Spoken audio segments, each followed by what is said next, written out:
Hi, this lecture is an introduction to the field of social psychology and to our course in social psychology. So what is the field? There are two very well-known definitions from Gordon Allport, like the father of social psychology. The aim is to understand and explain how the thought, feelings and behavior of individuals are influenced by others. That's their imagined, the actual or implied presence, by the presence of others. And the Barron and Brown there make a definition in terms of situations, a scientific study of situations and the way in which these situations shape and influence our behavior. And so there are four things that we're interested in. There's mind, there's the thought process, there's emotions, there's the feelings, there's the behavior of people, and there's the effect of others. And there are social situations. That effect of others applies in social situations. So whereas the rest of psychology focuses mainly on what's happening in the mind, the brain, emotional processes, psychological processes, here we're interested in how our human psychology is affected by the presence of other people. So to try and make this real, can you think of situations where others influence your behavior? So think, for example, of a lecture. When you stick up your hand to comment or ask a question in a lecture, there is the immediate sense of the presence of others. What if I say something wrong? Will others laugh at me? There's those kinds of considerations. Take, for example, on social media when you're texting, engaging with your friends. Once again, the presence of others affect the attitudes you express, the emotions you express, etc. And you can think of many situations. In fact, take the opposite. Can you think of situations where your behavior is not influenced by others? Either their presence, their physical presence, or even their imagined presence, or their implied presence. So even in our private behavior, we follow social norms and social rules. We're careful to do things that aren't taboos. You can imagine doing something in your private behavior. You can imagine if my mom and dad saw me. What would they think? What would others think? So even in our most private moments, social psychological mechanisms are at play. I mean, even in our dreams, when we have no control at night, sometimes your dreams can give you a sense of shame or guilt, etc., from your dreams, fear from nightmares. And there's a social context to all of our psychology, basically. So the first study in social psychology is conducted in this is so-called in the textbooks, the first study, but who knows. 1898, so it's a long time ago when the field started. It was an experimental study, and experimentation has come to define the field of social psychology. So Triplett, he noticed that when cyclists were alone, they tended to cycle much slower at a much more leisurely pace than when there were two or more. They tended to speed up a little bit. And so he wanted to do a study on what he called social facilitation. The presence of others improves our performance at tasks. And he created a little piece of equipment like they're shown there in the picture, and it was essentially a kind of reeling. They had to reel in a length of line. And the children that participated in the experiments either did this by themselves. The experimenter said, reel it in as fast as you can, or they participated in groups. There was more than one. And he found consistently that when the research participants were in groups, they managed to reel the line in faster. Their performance improved. And he interpreted, there's a crude theory at that time, his interpretation, you cited there, it's latent energy. So as the others present, latent energy gets released, and this latent energy improves the performance. That was his interpretation. And there's been hundreds of replications of the study with humans and animals of various kinds, basically showing our social nature. Ants, for example, if they're alone or in groups, they perform differently. Cockroaches, a famous study on cockroaches. Cockroaches are much better at finding food through a maze if there are other cockroaches present. So there are many replications of this very fundamental social phenomenon, social facilitation. But do situations always improve our performance? Does it release this latent energy that improves our performance? Here's one of the most bizarre experiments in social psychology recorded men in urinals when they stand next to each other, and they found that when men came into the urinal by themselves, actually the urination was much more immediate and the flow was better than when there were a whole crowd, when they were crowded next to each other in the cubicles. So it's not necessarily the case that the presence of others improves performance.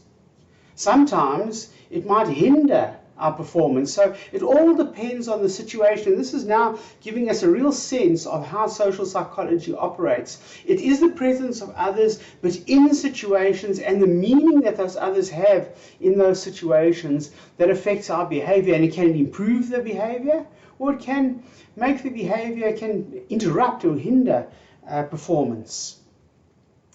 So here's an experiment. The theory is called dominant response theory by Zajanc. Performance on simple tasks improve, but complex tasks decreases or gets worse. So it's really got to do with here audience evaluation, and this is the same thing's happening in the urinal. There's a whole lot of evaluative dynamics, and they did a study in a pool hall where the experimenters all went into the pool hall. There were a group of players, and the experimenters all grouped around the players. And they want to determine when the audience is present, does it improve the performance of the players or does it hinder the performance? And they find in some situations it improves, it's called social facilitation, and in other situations it hinders it, it's called social inhibition effects. So what are the kinds of things that affect it? Good players, it improved their performance. An audience, and you can think of, for example, the Olympic Games or any like top athletes at the top of their sport. They always break the records when there's an audience. So when you're on the top of your game and you have an audience, it improves. But when you're a bit flaky and your performance isn't great, and then you get an audience coming evaluating, it makes your performance even worse. So attentive audience as well can be distracting. Opposite sex audiences can be distracting. Good moods have been found to facilitate performance. And of course, groups themselves, and we're going to talk a lot about groups in this course, groups can produce both effects, facilitation or inhibition. Social loafing, for example, if you've ever had this, you go to a restaurant, everyone's supposed to chip in their amount, and there's always too little money. People sort of think, oh, someone else is going to do it. Social loafing. You don't pull your weight because you think, oh, someone else is going to do it. Or in a collaborative team, you're all working together on a joint project. And you find, hey, these other people aren't really working so hard. Everyone's got the sense that it's social loafing. But when people identify with the group, they identify with the cause, and it can actually enhance performance and produce better performance in groups than amongst individuals. So that basically gives us an introduction to how social psychology works, the kind of field that it is. We study things experimentally. We look at the different factors that influence how situations affect our behavior, our thinking. Here's some examples, briefly, of the effects of others. Crowd behavior. You think of how you would behave in a crowd compared to how you behave alone. Social attitudes. What kind of attitudes do you express in the classroom? At the dinner table, with your family, with your friends, on social media, your different groups of friends. Often these different friends create an audience that get us to have different opinions. And we're going to look at stereotype 3 in this course later. Sometimes the people don't even have to be present. Just the idea that someone's present can affect your performance. And we'll look at how stereotypes, gender stereotypes, affect the performance of men and women at maths tests. So the two processes, audience evaluation, we can either conform to an audience or we can resist the effect of the audience. So these two processes are going to come up in our courses. The conformity effects of others, and when we want to resist what others expect of us. So we're going to just move briefly on to the focus of this course. We're going to look a lot at psychological processes. We're going to look at prejudice. We're going to look at identification. We're going to look at discursive processes. but we're going to focus on intergroup conflict. And here's just a map of violent conflicts that are taking place in the world right now. And you can go to the URL and find this map if you want to. Isn't it amazing to see how much conflict there is in the world? So what causes that conflict? What's it about? Well, if you take one of the nearest conflicts to us over here, which you can see the DRC, there it is over there, it's on the equator. It's quite close to us. Here is some facts about it. Believe it or not, in South Africa we have many Congolese refugees. You can see why.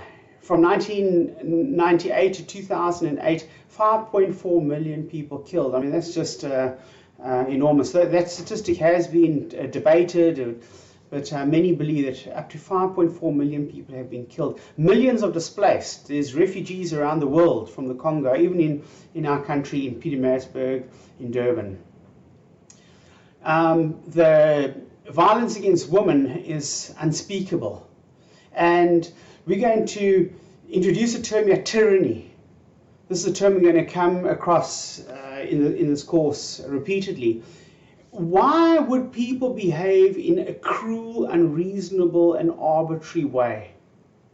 What can get us to engage in forms of conflict that can be so extreme and can lead to deaths of thousands, hundreds? Do you think of yourself, would you be able to participate in a form of violence? If you stayed in the Congo, would you be one of those killers? And so those are the kinds of questions we're going to focus on. Can the effect of others, the social psychological dynamic, produce these extreme forms of behavior in ordinary people like ourselves?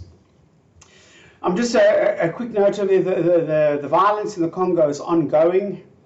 Many millions need humanitarian aid, food shortage, millions of people displaced from their homes right now in the Congo. So it's a distressing and ongoing conflict.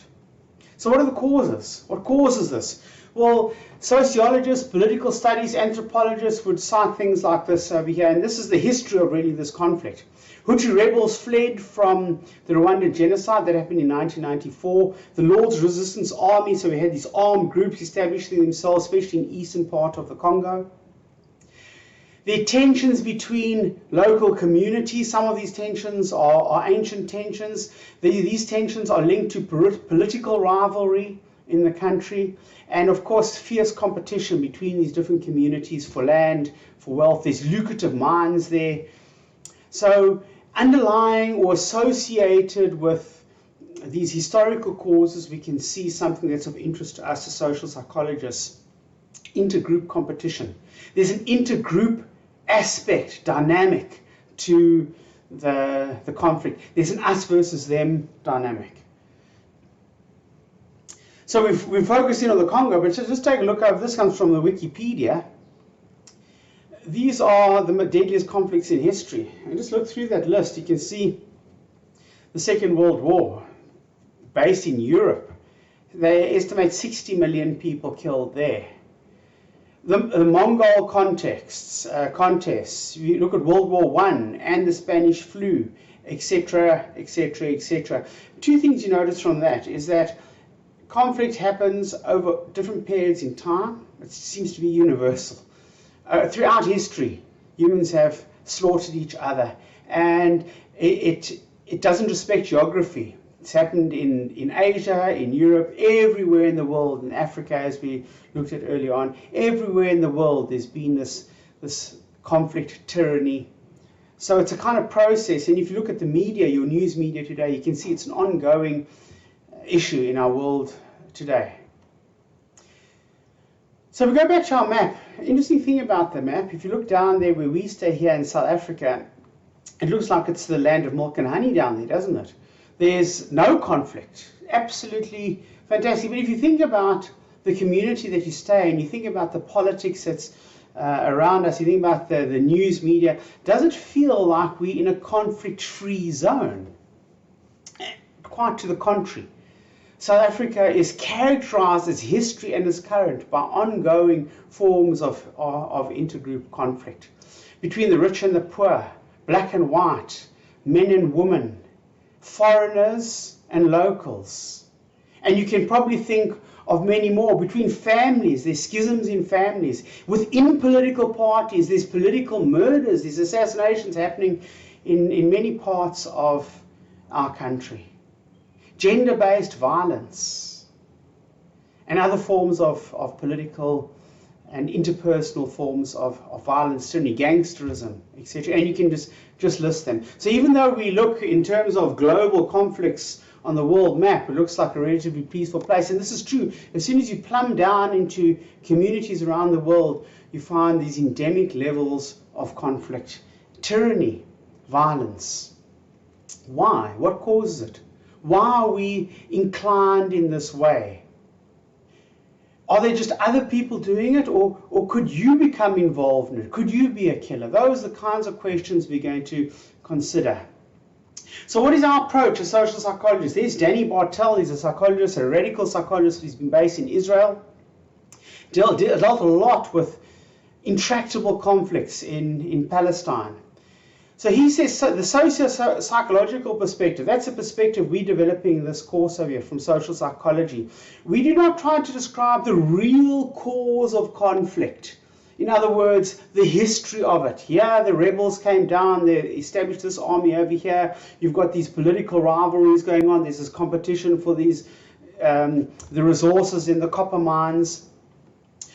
Our focus, rather, is to analyze what people think and feel in the situation. So how does the social and the historical context start to shape us as individuals, our thinking, our feelings, and our behavior? So we're looking there at the interaction between situations and psychology. How is our psychology affected by others in situations? And here's a brief model as our final slide in this introductory lecture. Here's a brief model. We've got social conditions, objective differences of interest. In other words, whose land is this? Who has the right? Who should be benefiting from the mine? Do foreigners have a right over here? Antagonistic attitudes and behaviors in the community around us, prejudices, xenophobic beliefs, etc. There's the history of apartheid, economic power, value differences between different communities, black and white, for example. So those are the world that we're born into, the social conditions in that world. Those social conditions, you'll see the down arrow, shape us as individuals. And here's some psychological processes we're going to look at in the course. Categorization. They shape how we think about the different groups that belong.